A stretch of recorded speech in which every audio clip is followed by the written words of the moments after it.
Taika-ryhmä on tämmöinen kuvataiteen perusopetus aikuisille.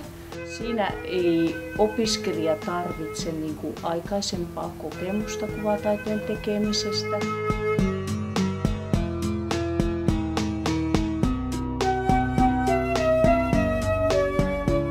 Koulutus kestää noin 5 vuotta, riippuen siitä opiskelijan aktiivisuudesta. Perusopinnot on 3 vuotta ja sen jälkeen alkaa syventävät opinnot 2 vuotta.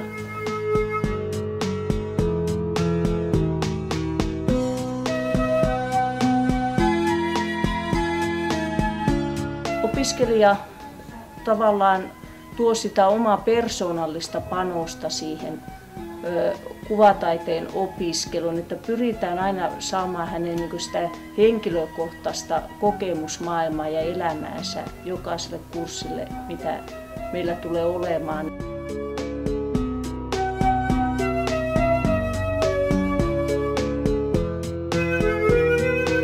Siellähän tulee nämä perustekniikat, piirtäminen, maalaaminen, kuvanveisto, keramiikka, sitten tulee ympäristötaide, arkkitehtuuri, sitten tulee tämmöiset syventävissä opinnoissa tulee tämmöiset modernin taiteen alueet ja sitten vielä päättötyö, mikä tehdään sitten sen 5.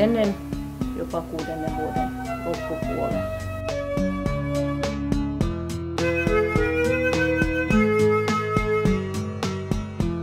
Ainahan oppii. Eli aikuinenkin voi tulla tämmöisen, että lapsillehan on tätä kuvataiteen perusopetusta ollut tarjolla jo useampi vuosikymmenkin, mutta nyt tämmöinen aikuiselle tarjottu perusopetus on uudempaa.